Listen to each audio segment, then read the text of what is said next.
bringing you guys the monthly highlights. As always, this time we're running down the best albums of September. Really doesn't feel like we've entered October. I feel like the weather at the moment in the UK is a little bit all over the place, and I just don't feel like we've entered that point of the year. It's supposed to be spooky season. I'm not feeling spooky at all. Maybe it'll take a few weeks, but we are days into October at the moment, and it just doesn't feel like we're that far into the year. It's kind of crazy. But we are, and we have to talk about the best releases of September. I'm keeping this series going. I enjoy talking about my favourite releases of every month. I always think it's a great way to highlight the best of what we've heard. And it's a good way to sort of go back a little bit and reference some albums that I was late to and I got to later than I wanted to, and I can talk about how good the albums are because they are worth mentioning again and worth highlighting and worth giving the attention that they truly deserve. Which means I'm going to start off with Lingua Ignota. Got to this one incredibly late,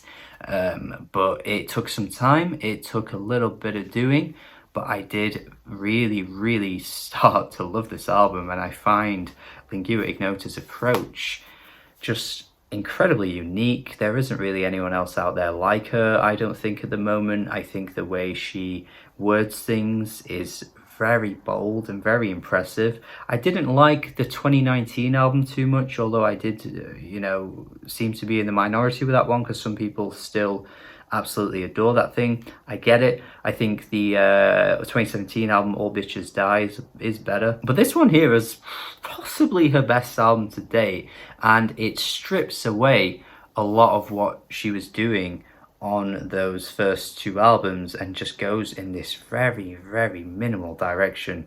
And it's harrowing, it's haunting. In fact, if you're talking about spooky season albums, I think this is going to be the one that would give you chills, actually. This really sets that kind of tone perfectly. Maybe that's a video for another day. Maybe that could be a Halloween video that I could put out. But I guess I've already spoiled one album that I would include on a list like that already. But yeah, really wish I did get to this sooner, but I'm glad I took my time with it, because I think if I reviewed it too early, I'd probably be saying this is like a 6 out of 10, which I'm glad I did not do, because this is one of the best albums I've heard all year. Another late one for me, even later actually than Lingua Ignota, we have Navy Blue with Navy's Reprise. I think this is his best to date. I think he's on the up. I think his approach is just getting very finely tuned as albums go by, and I think he's a very wise rapper who has a lot of interesting things to say.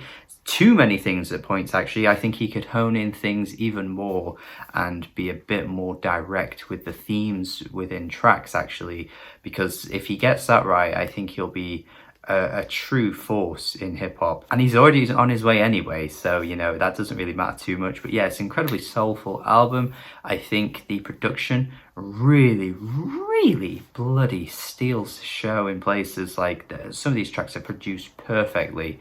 There is just very little you would want to change about this production. I think it's brilliant, and I think Navy Blue is one of the best around at the moment. I think this, along with his last few releases, he's cementing himself as a force, and I think people really should not be sleeping on him at the moment. If you're a hip-hop head and you've not heard any Navy Blue albums, I kind of pity you, honestly, because this is exactly what you should be looking for in rap today. One that I didn't review, but I wanted to mention, Gaspar Claus. I think he is doing some really wonderful classically tinged music at the moment, and I think this album did come out in September, so I'm not late to this one, but it got absolutely no coverage. I didn't have a huge amount to say in an individual review, but if you keep up with this monthly highlight series, you'll probably know at this point that I do this every now and then, where there is just one or two albums that I don't give big reviews to, but they are very good and worth your time, so it would be foolish of me not to mention it. So yeah, Gaspar Claus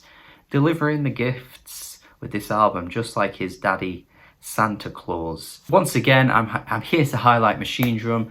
He dropped a great album last year. I think it was a bit overlooked, actually, and he's dropped a really good EP this year as well. I think he is getting a bit more adventurous with some of his production ideas. I feel like this EP is sort of setting the tone for where he might head to next year with a full album or something like that. But it's just a really good set of tracks that just get you in the mood. You know, they're just really produced well. The sampling is incredibly on point, in particular on the opening track. I think that's a brilliant track. And yeah, not much to say about Machinedrum at this point. He's just a really good artist in the electronic world. An album that's been highly anticipated by many people, including myself, especially myself, as I am a true big fan of these guys. Injury Reserve with By the Time I Get to Phoenix.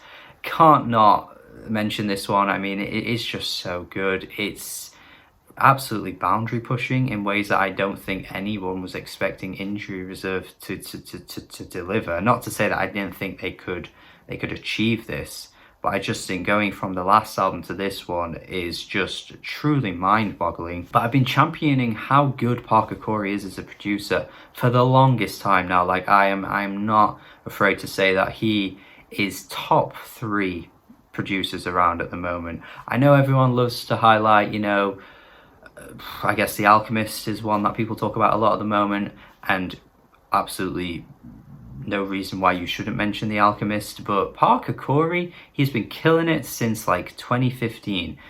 There are like no misses in Injury Reserve's discography. The production on nearly every track they've ever put out is just fantastic, and they've just elevated it to a new level on this one, with, of course, the really weirdly prophetic nature of this album, with the way that it just all sounds like so much is going wrong in the minds of these guys. And yet it was actually recorded even before Groggs passed away, which I only found out after I recorded my review, but it just gives the album this weird aura lingering over it. It's almost like the music knew what was going to happen, because it all just sounds confused, it all sounds claustrophobic, it all sounds incredibly just disorienting, as if you have just lost someone incredibly close to you, someone as impactful as Groggs was to the guys in Injury Reserve. Like, there's just something weird about this album that I find baffling. But yeah, brilliant stuff from them as always.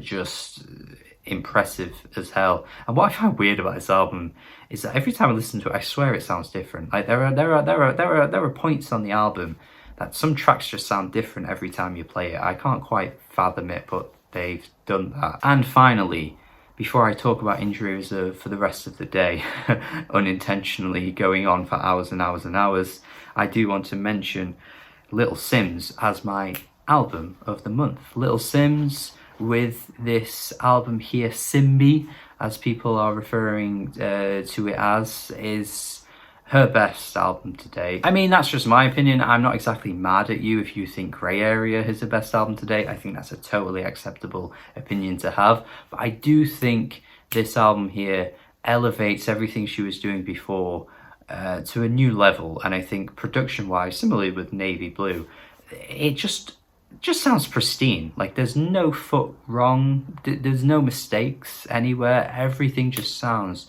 perfect, and she's matching it really well with her lyrical themes, her flows. She's a really good rapper, one of the best at the moment, I think, and I do think this album is her best to date.